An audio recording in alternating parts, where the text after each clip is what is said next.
Mutta pitemmittä puheitta nyt taisi kuulla joku koputuskin tuolla. Kukas siellä oikein koputtelee?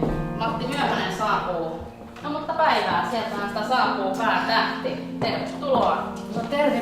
Ja minä matkaa vain, että löysin sieltä yhden kaverin. Oli tulossa Saimaan kaaveri. Mä ajattelin, no tottahan nukkaa vaan. Kiitos.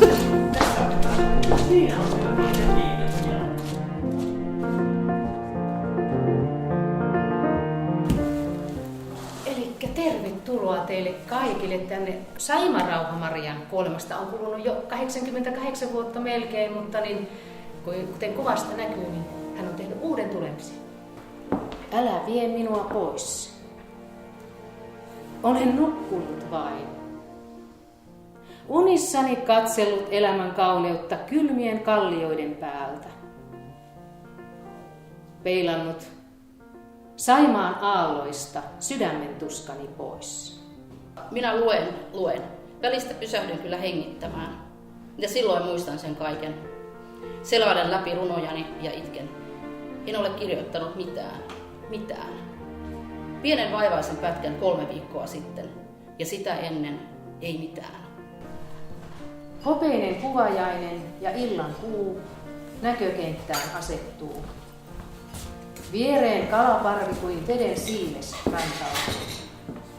Lasken verkkoni verkkaan silmukka silmukalta ajatukseni pehmeäruokaisessa muikossa, jonka evät tarttuvat satimeen ennen kuun sytyttämään liikkua. Äänesi helinässä kevätpuro hiljaa pulinoi.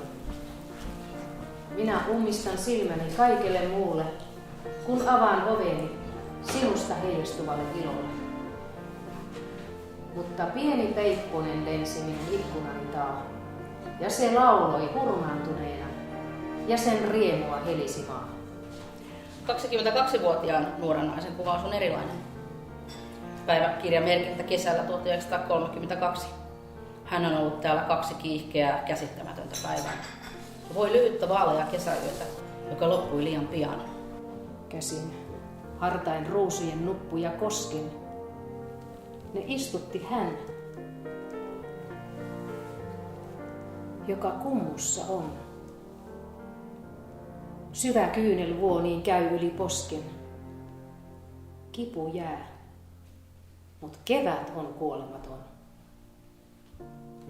Puron varren notkelman aarrearkussa kultaa, sitä sammalikko suojelee. Vesipisara hyväilee lakkia, jonka loisto heijastaa kosteikon kahinassa viipyilevää keltaista saapasta. Elikkä pinta räsähtää, makeus herahtaa, rapeus nuolee huulia. Tahdon sukeltaa pinnan alle, kuin vesileipä pomppii ajatukseni sinussa. Rakastaa, ei rakasta. Maa ennen kukkia, verenpunaa, kevättä lempeästi hioo esiin. Toivon siivin havisee peipon muisto, ennen västäräkin pyrstön iskua, ennen kielojen esiinpistoa.